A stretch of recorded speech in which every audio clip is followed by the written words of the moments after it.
Bienvenue en Jésus-Christ. Salut et bienvenue à With Nous, notre communauté qui lit la Bible ensemble pour connaître les promesses qu'il y en a en Jésus-Christ, notre Seigneur, notre Sauveur et notre espérance.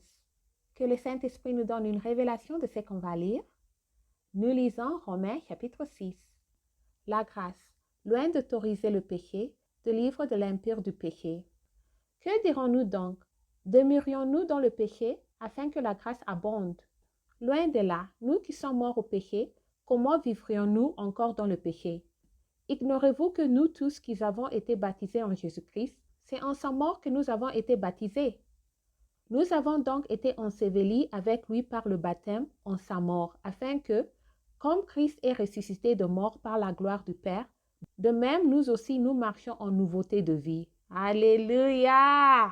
Merci Seigneur.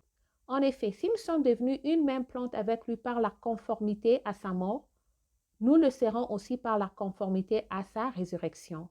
Sachant que notre vieil homme a été crucifié avec lui, afin que le corps du péché fût détruit, pour que nous ne soyons plus esclaves du péché.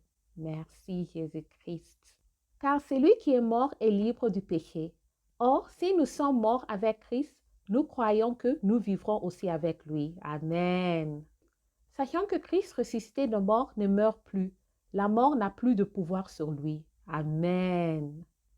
Car il est mort et c'est pour le péché qu'il est mort une fois pour toutes. Il est revenu à la vie et c'est pour Dieu qu'il vit. Amen. Ainsi, vous-même, regardez-vous comme morts au péché et comme vivants pour Dieu en Jésus-Christ. Amen. Que le péché ne règne donc point dans votre corps mortel et n'obéissez pas à ses convoitises.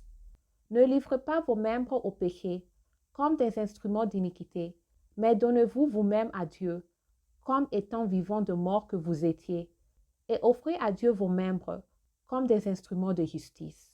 Amen. Car le péché n'aura point de pouvoir sur vous, puisque vous êtes non sur la loi, mais sur la grâce. Amen. Quoi donc? Pécherions-nous parce que nous sommes non sur la loi, mais sur la grâce? Loin de là. Ne savez-vous pas qu'on vous livra à quelque comme esclave pour lui obéir? Vous êtes esclave de celui à qui vous obéissez, soit du péché qui conduit à la mort, soit de l'obéissance qui conduit à la justice.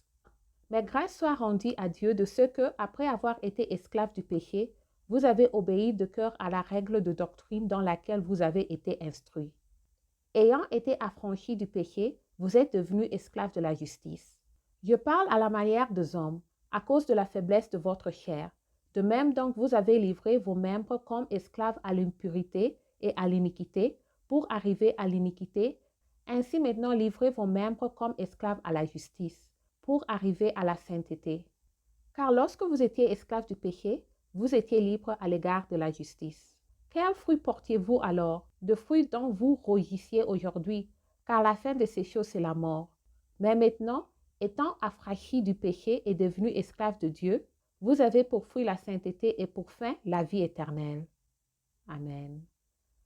Car le salaire du péché, c'est la mort, mais le don gratuit de Dieu, c'est la vie éternelle en Jésus-Christ notre Seigneur. Merci Seigneur Jésus-Christ et merci notre Père pour nous aimer. Merci d'avoir lu ensemble. J'améliore mon français en lisant la Bible. Restez en Jésus-Christ et shalom.